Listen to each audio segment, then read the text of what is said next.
نحمده ونصلي على رسوله الكريم اما بعد فاعوذ بالله من الشيطان الرجيم بسم الله الرحمن الرحيم ولنذيقنهم من العذاب الادنى دون العذاب الاكبر لعلهم يرجعون صدق الله العظيم۔ محترم سامعین، تو کچھ دنوں سے امریکہ کے اوپر جو اللہ کی طرف سے جو کچھ بھی نازل ہوا ہے، عذاب کی شکل ہو، آگ کی شکل ہو، پانی کی شکل ہو، جو بھی کچھ ہے، کیا ہم مسلمانوں کو امریکی نقصانات پر خوشی کا اظہار کرنا چاہیے یا نہیں کرنا چاہیے؟ دیکھو میرے عزیز دوستو، کسی عام انسانی عالمی اور حادثے پر خوشی منانا یہ مسلمانوں کا وتیرہ اور طریقہ نہیں ہے۔ یہی وجہ ہے کہ جاپان میں زلزلہ، چین میں طوفان، یورپ میں ہوا کے بگولے تباہی مچائیں اور سری لنکا میں سیلاب، دنیا بھر کے مسلمان تڑپ اٹھتے ہیں اور اپنی بساط کے مطابق، اپنی کوشش کے مطابق متاثرین کی غمگساری کرتے ہیں۔ مگر جب نقصان مسلمان کے بدترین دشمن امریکہ اور اسرائیل کا ہو اور نقصان کا بیشتر حصہ مالی اور معاشی ہو، تو یقیناً اس پر مسلمانوں کے لیے خوشی کی بات ہے، کیونکہ مسلمان تو شروع ہی دن سے بائیکاٹ کی جو مہم چلا رہے ہیں، ان کو مالی اور معاشی نقصان پہنچانے کے لیے، اس لیے اس میں مسلمانوں کے لیے خوشی کی بات ہے۔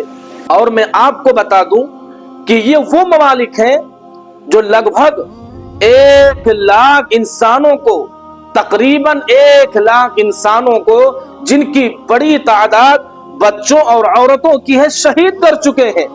24 لاکھ سے زیادہ مسلمانوں کے گھروں کو بالکل تباہ و برباد کر چکے ہیں۔ غزہ کی چھوٹی سی پٹی پر دن رات آگ اور بارود برسا رہے ہیں، حتیٰ کہ زخمیوں کو لے جانے والی ایمبولینسز اور طبی صحت اور علاج اور معالجے کے تمام مراکز کو نظر آتش کر چکے ہیں۔ کیا یہ منافقت نہیں ہے؟ کیا یہ دشمنی نہیں ہے؟ کیا یہ مخالفت نہیں ہے؟ کیا یہ خصومت نہیں ہے؟ کیا یہ عناد نہیں ہے؟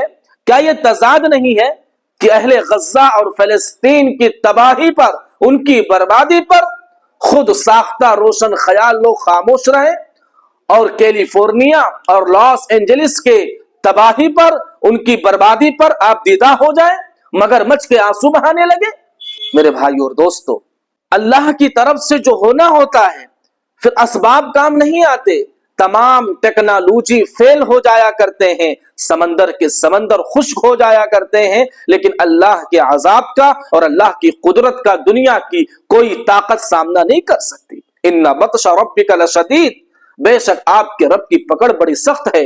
فصب علیہم ربک صوت عذاب، ان کے اوپر اللہ کے عذاب کا کوڑا برسا ہے۔ وَلَنُذِيقَنَّهُم مِّنَ الْعَذَابِ الْأَدْنَىٰ دُونَ الْعَذَابِ الْأَكْبَرِ لَعَلَّهُمْ يَرْجِعُونَ۔ اللہ فرماتا ہے کہ ابھی ہم تھوڑے تھوڑے عذاب دیں گے، چھوٹا چھوٹا عذاب دیں گے، اور یہ چھوٹا چھوٹا عذاب بھیج کر کے ان کو مزہ چکھائیں گے، بڑا عذاب نہیں دیں گے، تاکہ وہ باز آ جائیں، اپنے ظلم سے باز آ جائیں۔ اور ہم اللہ سے دعا گو ہیں کہ عام امریکی عوام پر اللہ تبارک و تعالی رحم فرمائے اور ان کے پالیسی ساز لوگوں کو انسانوں کے اوپر ظلم کر کے قہر خداوندی کو دعوت دینے سے باز رہنے کی اللہ توفیق عطا فرمائے۔ آمین۔ وآخر دعوانا ان الحمد للہ رب العالمین۔